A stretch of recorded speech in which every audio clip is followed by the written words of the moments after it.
Welcome back to the Clinical Leadership Podcast. I'm your host, Dr. Alex Earl, and today we're continuing on with our theme this month about all things launching your rehab chiro clinic. So let's dive into today's topic, which is the three categories every chiropractor must solve before opening a clinic. The three categories. All right.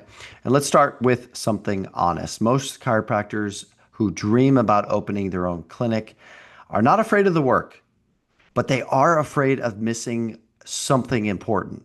I've talked to hundreds, since I started consulting and coaching rehab chiropractors, it's well over a few hundred chiropractors that have wanted to start their own practice in the last 3 years, but they are afraid that they're forgetting something, or they're afraid that they're missing something, because everyone understands this instinctively. Opening a clinic can't be as simple as just signing a lease and treating a patient. There are rules, there are regulations, there are financial systems, there are healthcare regulations. And the problem is most clinicians don't know what those steps actually are.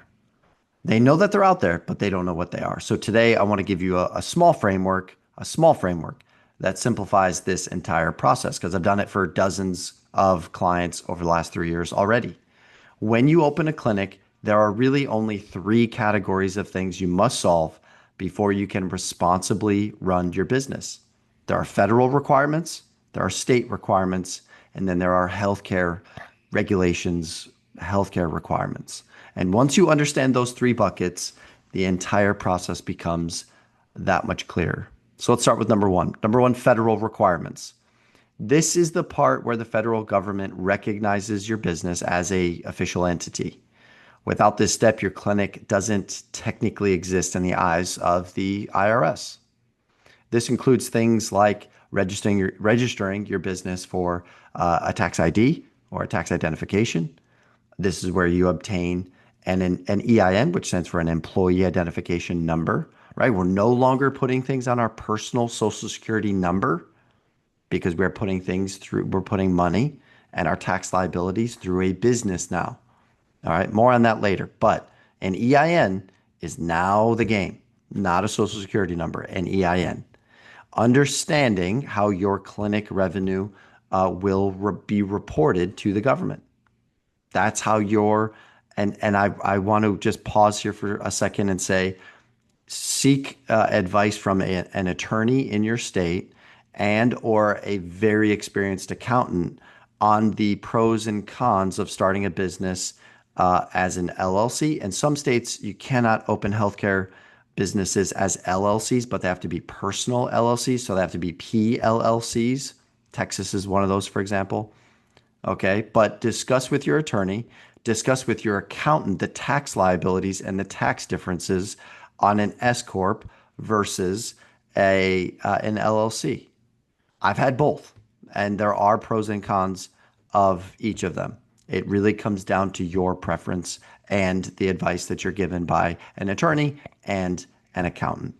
All right, so I just want to pause there. By the way, my brother's my attorney and my dad's my accountant. So we, depending on the time of day, um, depending on the topic of conversation as it pertains to business, we've had this conversation many times, and some days we say we should open up an LLC. Some days it's better to have an S corp. Usually, the more veteran or the more experienced person in the conversation will default to an S corp, and people who understand a little bit of the newer LLCs and PLLCs don't mind the risk of opening up LLCs. That's a little bit of a sidebar. It's a big weave, but I thought I'd share that with you.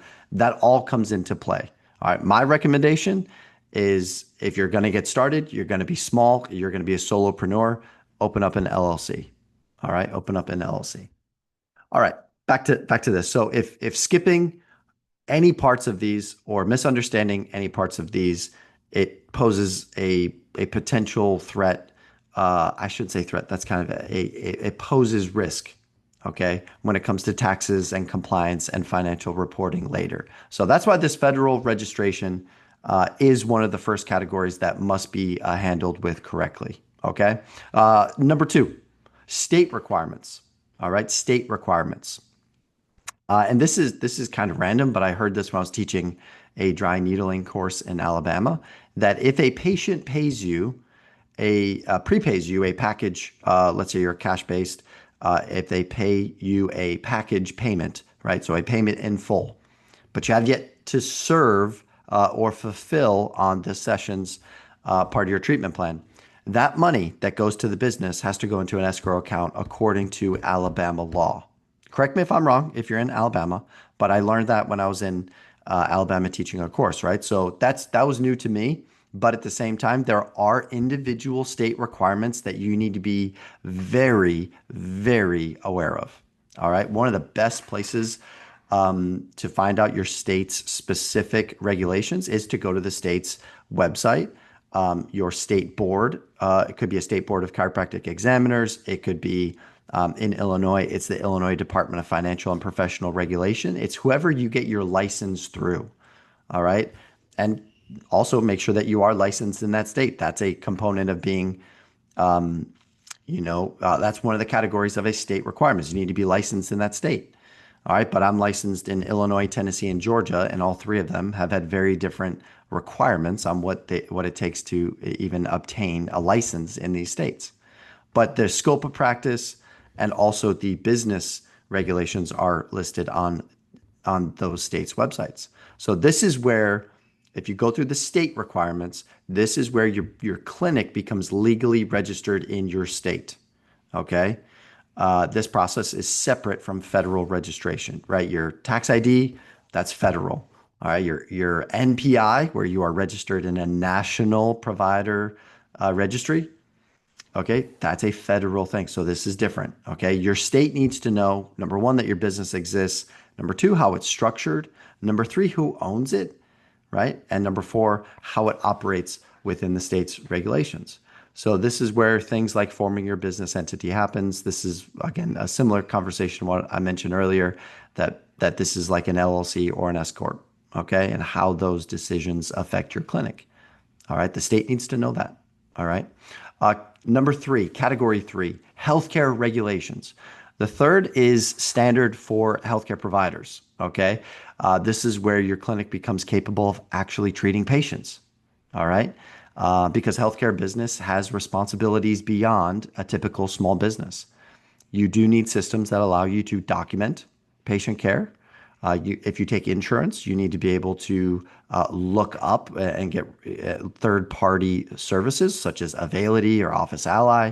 So you need to be able to show that you're licensed in order to get the information because of HIPAA and protected health information. That's if you take insurance. If you're cash-based, being able to collect a patient payment also applies as part of these healthcare regulations. All right, we need to maintain business liability coverage, and we also need to operate within healthcare regulations. Again, some of that might be a little bit more heavier on the side if you are insurance-based model, okay? Then you're beholden to whatever the insurance company demands are. It could be pre-authorization and all sorts of insurance-based, I hate to use the word restriction.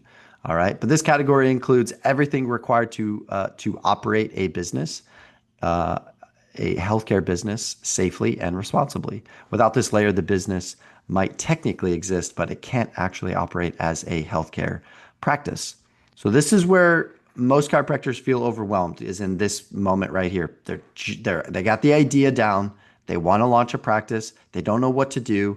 And this is where they get stuck. They hear a lot of bits of information online, and there's a ton on YouTube. Even podcasts, there's a ton of information. Someone says, hey, you got to get an EIN. Another person says, hey, what are you doing for malpractice insurance?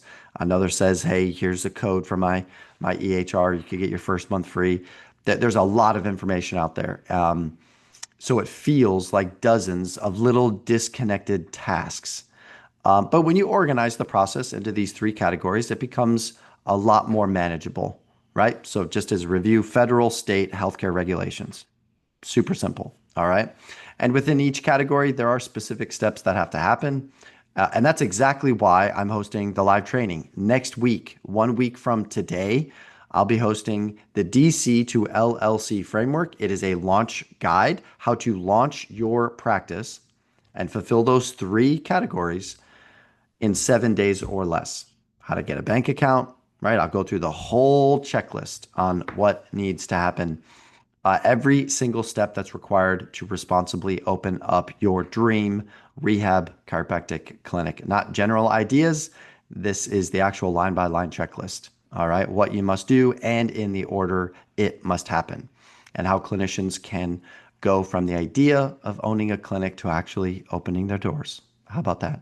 If you've ever thought about starting your own practice and wondered, what do I do? What exactly do I need to do to make this real? Then this training is for you. You can register in the show notes below.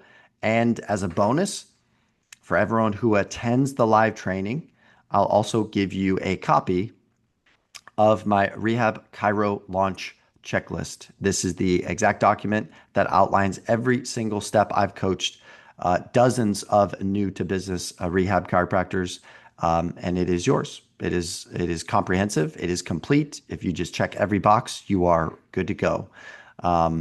Everyone who attends live will receive it. Let me leave you with this. Opening a clinic doesn't require perfect confidence. It does require clear steps.